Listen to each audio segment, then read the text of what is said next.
The Way of the Cross and the Angelus are two common prayers that have many indulgences attached to them.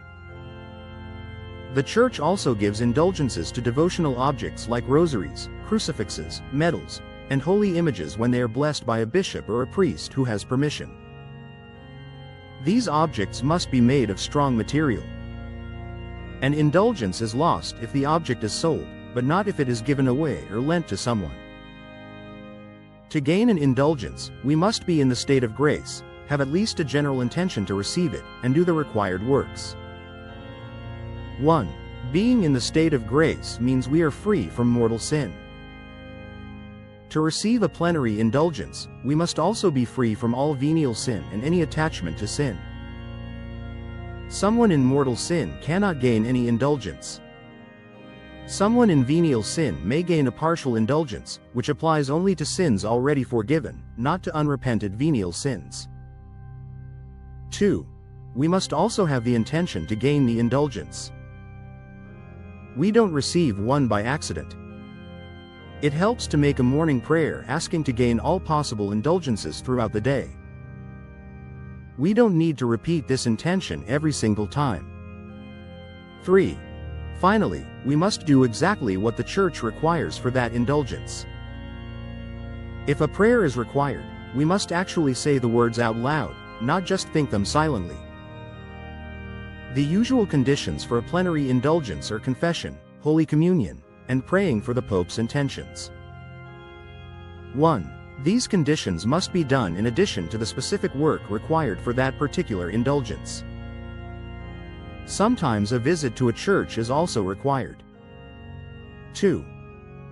If an indulgence is tied to a certain day, confession may be made within the week before or after, and communion may be received the day before or within the week after. A person may gain more than one plenary indulgence from the same communion if the other required works are done separately. 3. People who confess at least twice a month don't have to make an extra confession for every indulgence. Daily communicants also have this benefit. However, this rule does not apply to Jubilee indulgences. For those, confession and communion must be done each time. 4. If a visit to a church is required for a certain day, it can be made any time from noon of the day before until midnight of the actual day. Any church may be visited unless a specific one is named. 5. The Pope's intentions usually refer to the good of the Church and include 1. The strengthening of the Church, 2. The removal of heresy, 3. Peace among Christian nations, 4. Spreading the faith, 5. The conversion of sinners. To pray for these intentions, 5 Our Fathers, 5 Hail Marys, and 5 Glory Bees may be said, unless something else is required. Indulgences may be attached to crucifixes, rosaries, medals, statues, and similar items, as long as they are not too fragile. 1. The object must be blessed by the Pope or a priest who has permission. The indulgence is lost if the object is more than half destroyed or if it is sold, but not if it is lent or given away. Everyone in a family may use the same rosary or crucifix to gain indulgences. 2. A single rosary or crucifix may have more than one indulgence attached to it. However, the same prayer does not earn all the indulgences at once unless the Church specifically allows it. Rosary crosses from the Holy Land that have touched the holy places all carry apostolic indulgences. Many prayers carry indulgences, but some of the most important include the Rosary, the Way of the Cross, the Angelus, the Litany of the Blessed Virgin, the Acts of Faith, Hope, and Charity, the prayers of the Mass, and prayers at the hour of death. 1. Some prayers earn indulgences every time they are said.